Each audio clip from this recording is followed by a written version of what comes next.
This is Taiwan Talk. This is Taiwan Talk on ICRT. All right, welcome to Taiwan Talk. I'm Eric Smith, and today I'm here with Florentine Hoffman, the artist. Big Yellow Duck. You are the man. Yeah. Welcome. Thank you. I got my first question. Why a duck? Well, it's a concept which I started in 2001. It was a concept about, connecting people all over the world. The waters in the world, if you see them in a different scale, it's our global bathtub. And by enlarging this rubber duck icon, the world waters became our global bathtub, and it made us family. So you're trying to say something about water, or you're trying to say something about community? Community, water, the world, us. Connecting and also being happy and go back to your childhood and memory time. These kind of things. So I'm assuming that in Holland, where you're from, you guys also played with ducks as a kid, rubber ducks in your bathtub. I think a lot of people did. Actually, I didn't. I played with boats and some other stuff. And to be honest, my children don't play with my rubber ducks or with the rubber duck. They're sick of ducks. I think they're sick of it. It's normal for them. But yeah, of course. And that's the nice thing that all connects us. A lot of people know this icon from the bath, and I always say it's more an elderly thing. It's an adult thing than a child thing. We try to give our children a rubber duck, and they say, "Oh, that's cute," and you play with it, But I think children have more fantasy than that. Right. So it's just an icon in the bath, and it's a sort of a item that should belong in the bath, but it's made up, of course, because if I'm correct, like 100 years ago, from America, this rubber company, this rubber industry, created this icon. And from that, a lot of different rubber ducks were created around the world. I see. So for you, the duck itself doesn't have some specific... you don't see the duck as some sort of transcendent creature, or it doesn't have any qualities in itself besides being delicious, perhaps, or the rubber duck, my rubber duck, the design of the rubber duck, of course, it's beautiful. You see a lot of rubber ducks with necks.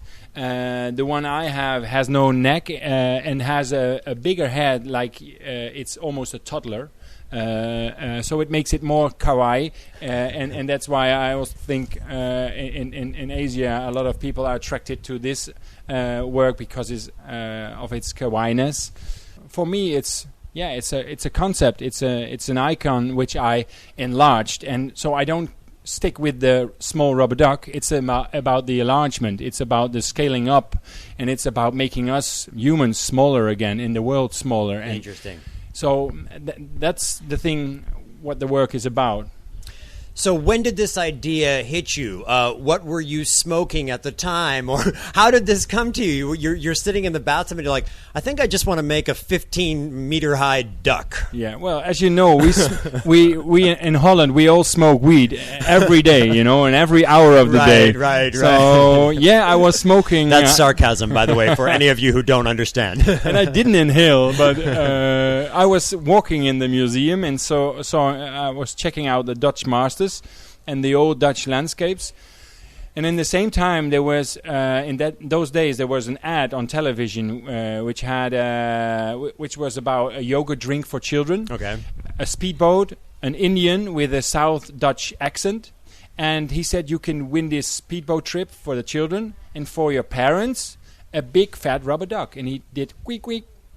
And I was walking in that museum in Rotterdam, sawing these landscapes, and I thought, hey, more contemporary object placed inside these landscapes would be really nice. And then this advert came in my head, big fat rubber duck. And suddenly I had this idea, came out of the museum, called this company and saying, hey, I have a crazy idea, let's talk. And 2 weeks later, I got a small fund of them for finding out if it was feasible to do a study. So they really liked the idea of making a huge rubber duck.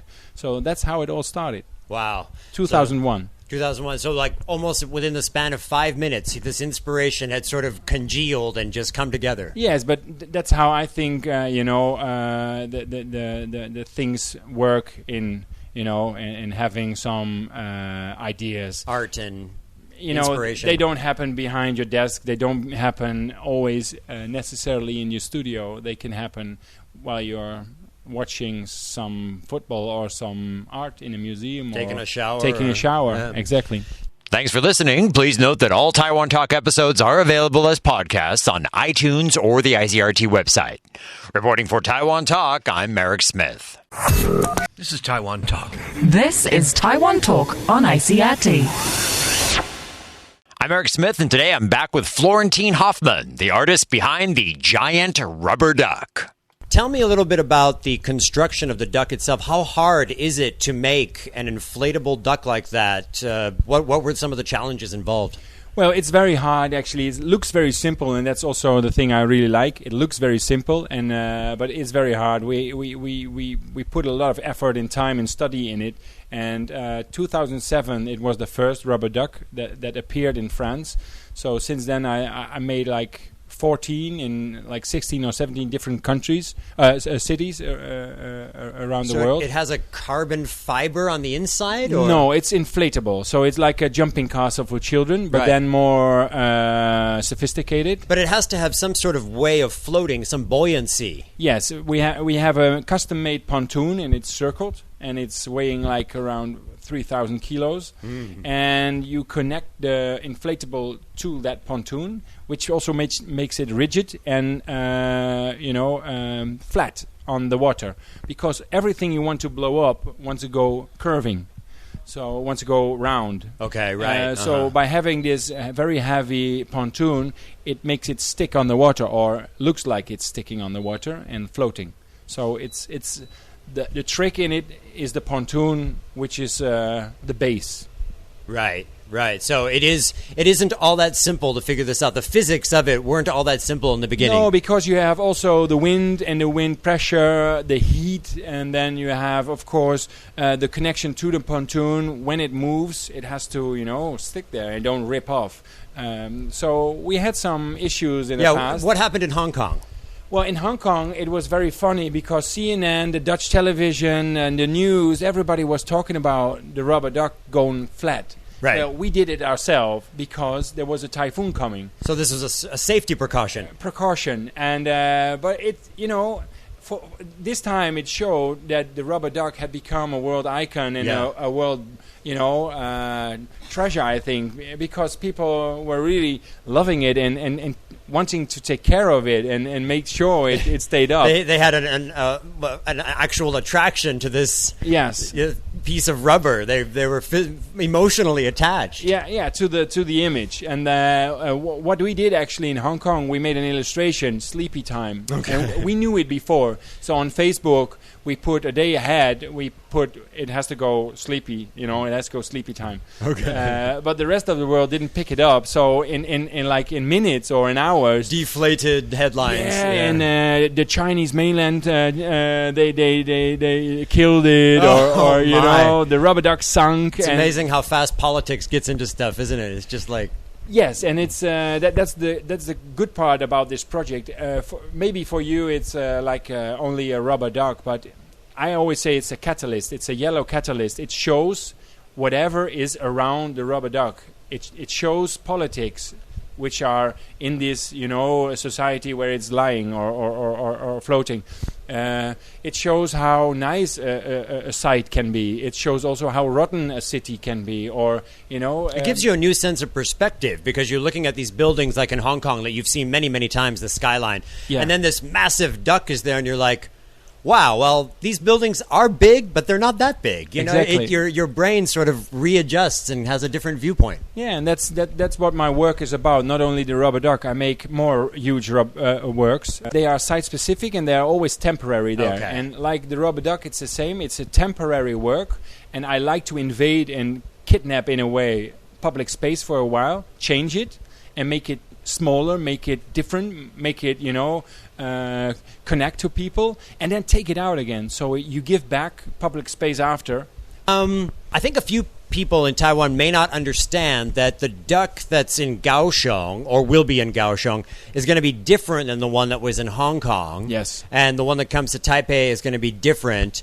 The media has been calling this the 2013 year of the War of the Yellow Duck, but these are different ducks. The thing is, every time you make a rubber duck, it's like I said, it's a challenging project. Wind, pressure, also dirt, is exposed to the rubber duck. So I chose to make a new inflatable always for a new site. So everyone has a fresh, new fabric. Are they a little bit different in size no, and shape? No, always the same patterns. Okay. But sometimes I change the scale. And in Hong Kong, we did a 16.5 meter version because we wanted to have it a bit bigger than in Australia, Sydney. But the wind in a typhoon were so, enormous, and we were also warned for this. So we didn't go too high, like this 80 meters we're doing now. Here in Taiwan, we can do easily an 80 meters version. So Taiwan's duck is bigger.